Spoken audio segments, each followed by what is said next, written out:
Okay, so this is my question and answers video part 2, starting with questions from Ben Yohama. First, he asks, will you have sex with me? No. Kind of sudden for you to ask, you know, in a Q&A video of all places, really. I think you need to work on your delivery a little bit. Moving on to question 2. You went to see Boundless Eyes in real life recently. How was that?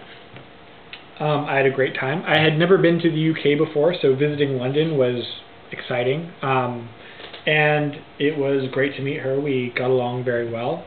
And I think it's sort of always fantastic to sort of have the local tour guide when you're traveling. It meant that not only did she know all the cool places to go, whether it be, you know, specific portrait galleries and museums that are free, to, you know, knowing her way around on the underground, which I figured out by the end, definitely. But having her to show me to start was great, and it meant that I got to enjoy fascinating conversation throughout my wanderings around her city. So, how was that? It was fantastic. I enjoyed meeting her, I enjoyed seeing London, and I enjoyed my vacation. 3. What are my views of transhumanism? Transhumanism, really, it scares the crap out of me. Now, let me explain. So, the way I sort of conceive of transhumanism is it's the idea of augmenting human intelligence artificially. The idea of mind-machine interfaces and probably eventually uploading consciousnesses into a computer. So basically, when we fully mapped, you know, what is going on, what makes you who you are, put it in a computer, the computer is now you, basically. That's sort of the ideas behind transhumanism that I think of. Oh, and also, generally, the development of strong AI is also a sort of big thing that people talk about. So, the reason it scares me is because I think that there are going to be a lot of very uncomfortable questions about identity and consciousness that are going to be brought up by the technologies that we will be required to obtain before we can really get into these things. We're going to have to really understand the mechanisms by which consciousness works and that sort of thing before we can start augmenting intelligence. And I think most of us are going to be very uncomfortable to find out just how malleable personality is. We all want to believe that there's some character to us, that there's something there that isn't just the chemicals floating through your brain and the structures of, you know, neurons and the development from, you know, when you're a fetus on. We don't want to think about the fact that identity is as fragile and changeable as it really is. Of course, there's piles of evidence to suggest that this is the case, but I think it will be truly frightening when we find that we are able to so specifically alter the basic psychology of individuals, to change memories, to change the character of a person, to change just about anything, because we're going to have to be able to do that if we're really going to be able to augment these things, if we're going to really be able to interface with the human mind. We're going to have to know a lot about it. And knowing about it in this intimate detail is going to mean huge opportunities for abuse. I mean, the brainwashing that the military puts soldiers through is nothing compared to what we will, in theory, be able to program into a person's head through the techniques that we will have to develop some of these transhumanist ideas.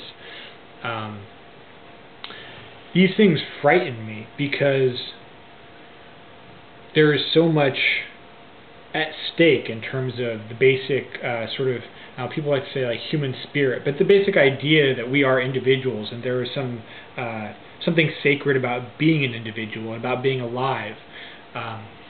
When we start to see people as a truly mechanistic process that we fully understand and can control, I think there's a great deal of danger that we're not going to have the same respect for consciousness and individuality the way we did. Now, I'm not all doom and gloom. I don't necessarily think it's going to happen that way, but I am scared that it might. But this stuff is also the most incredibly fascinating stuff ever. I mean, this is why I'm in the field I'm in. This is why molecular biology and biochemistry are things that I think are incredible, and that, I mean, people say these are hard classes, but to me they're the most fascinating thing I've ever heard.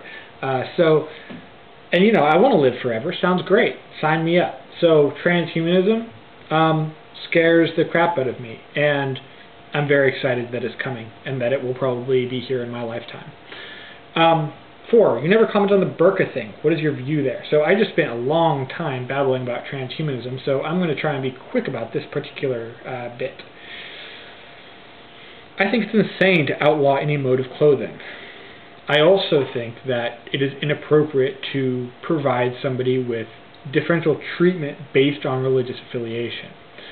So, I think especially in private institutions, if they have a strict dress code that includes not a burqa, but not something that's specific. If they include, you know, you can't cover, you know, this parts of your school uniform, then I think it's appropriate that they be allowed to do that as a private institution.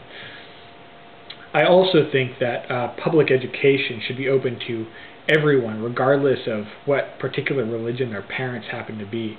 It's not these kids who are forcing themselves into burqas, it's their parents. And to not allow public education for these children, I think, creates, even if you can morally defend that, I think you end up with some problems, because if you force these Muslims to enroll their children into private schools where these things are allowed, what you're doing is you're forcing a segregation where these people will have less integration with the general population, they have less exposure to outside ideas and more liberal ways of thinking.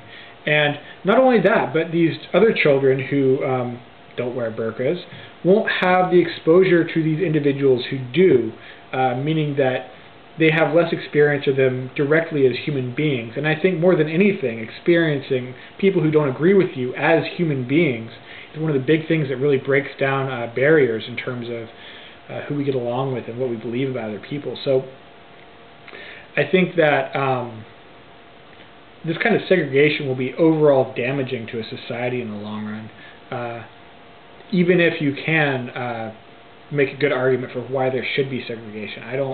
I think it's a dangerous precedent to set, and I think that public education does sort of have a responsibility to educate people even when they have crazy religious practices.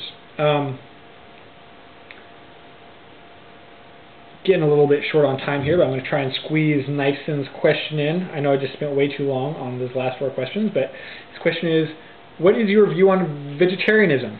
I'm going to put this really simply. I think that eating meat is morally wrong. Mostly because the only real argument that I've heard why it's okay is it happens in nature. Look at the suffering that animals cause other animals in nature, you know, eating each other alive. Look at the amount of pain they're in nature, as some kind of justification, which, I mean, really? Justifying your actions based on the fact that other animals do it is setting the bar so low I don't think you could trip over it. You know, because there's lots of species that they'll go and murder infants so that they can then mate with the female and have her devote all of their resources to their children.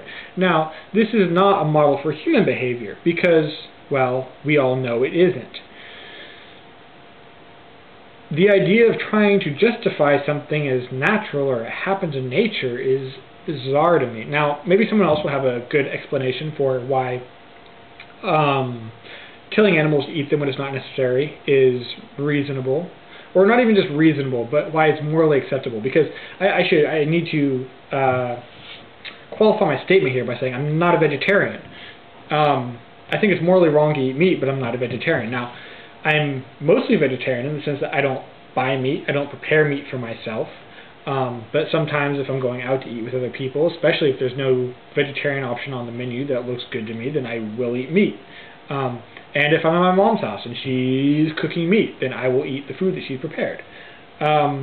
So maybe I don't lack, maybe I lack the courage of my convictions, but I think it's a little bit intellectually lazy to really say that, oh, well, there's no moral issue with eating meat, unless you can actually provide a good argument, which I have yet to hear. So anyway, I think I'm getting way over time here, so I'm going to wrap this section up, and I will see you in part 3, which will be the last part.